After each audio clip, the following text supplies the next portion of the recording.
ഇന്ന് നമ്മള് സുൽത്താനയുടെ വീട്ടിലേക്കാണ് പോകുന്നത് കേട്ടോ. ഇന്ന് അവിടെയാണ് നമ്മളെ നോമ്പ് ഉറുപ്പ് അല്ലേ കള? എങ്ങോട്ടാ പോന്നേ?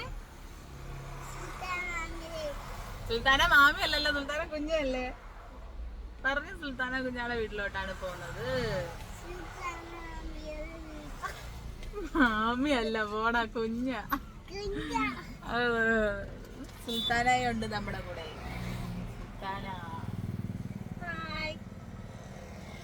ഭാഗ്യം അവൻ്റെ അടുത്ത് പറഞ്ഞു ചെയ്യും.